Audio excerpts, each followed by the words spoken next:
So the first pattern we're going to look at is the decorator pattern. And this pattern is used to add new functionality to an existing object without being obtrusive. And there's a couple different levels to this that we're going to look at. We're going to look at simple, just adding new features to an existing object, and then we'll look at true subclassing and how that works in JavaScript.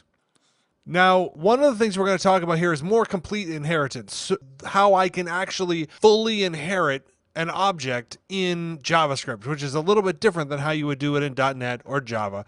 We're not going to only do that, but that's one of the things we're going to look at. The decorator pattern wraps an object. So you could take an object like task, in our case, is what we've been working with.